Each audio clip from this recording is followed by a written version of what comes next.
Many years ago, I came to South Africa to set up an airline for Richard Branson. Starting an airline from a zero base in a new country is a task that normally takes an entire team of people 2 years to do. In this case, there was 2 of us, and we had 6 months, less than 6 months. This was situation normal at Virgin. As one of the most disruptive brands in the world, Richard's philosophy has always been, if you're given an opportunity and you're not sure if you can do it, say yes anyway and figure it out as you go along. And that's how I love to work. I joined the airline while it was still in its infancy and writing its policies on the back of fag packets, and my anything is possible personality saw me rise quickly through the ranks to join a rotating pool of senior managers that went around the world setting up and running airlines in different countries. I was your classic high achiever. I was addicted to being busy, and I was addicted to adventure. Anything less than 150% effort simply wasn't good enough. I defined myself by the title on my business card, by being smart, being savvy, and getting results. And failure was simply not an option. So it wasn't unusual to find me arriving early, leaving late, pulling all-nighters and working weekends just so that I could stay ahead of my game. In fact, I was such a high achiever that when Virgin grew up enough to put performance management into place, they moulded many of their competencies around me. I thought I was bulletproof. I flew around the world in first class, I got paid in pounds, and I had Richard Branson's phone number on speed dial. But all of that came to an abrupt end when one day I had a very public meltdown in front of Richard and hundreds of high-profile guests at a launch event in Cape Town. Now, I recognised the signs of burnout long before I completely hit the wall, but I ignored them. I figured that when you're in a high-profile role for a brand like Virgin, the last thing you do is burnout. That was a mistake. Few people realise that burnout can, in its full-scale version, actually kill you. And in our 24/7 always-on Western culture, burnout's a big deal. In a recent international survey, 72% of executives said that they were exhausted by the work that they did or the environment that they worked in.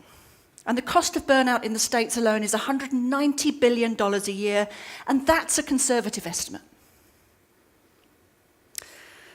I discovered the dark side of being a high achiever. Like the mythical character Icarus, I was flying high on my wings of wax and feathers.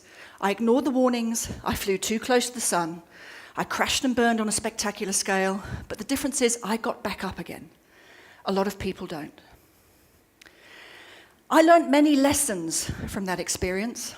I learned about humility, I learned about failure, and I learned that the reason for my burnout was not necessarily what was going on out there, but what was going on in here.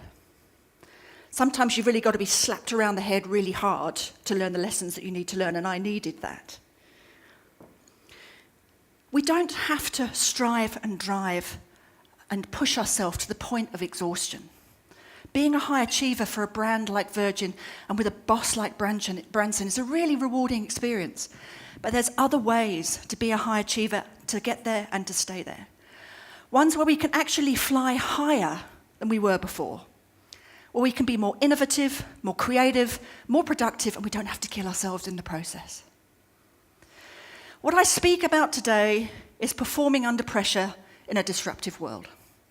I have 2 keynotes: the madness of high performance and the risque title of finding my virginity.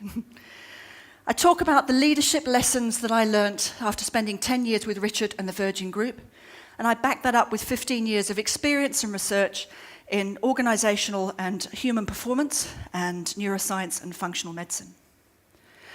I talk about what it takes to be a high achiever in our world today, and what I would do differently to not only avoid burnout, but to be a more authentic, a more inspiring, and a more compassionate leader.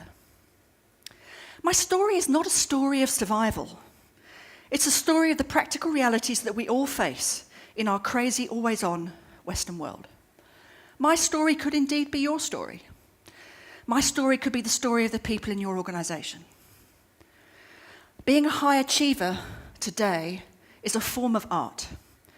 And I think resilient leadership is the new currency of business. So I'm excited to not only help your organisations thrive in 2018, but to help to make 2018 your best performance year yet. I'm Caroline Ravenall. Thank you very much.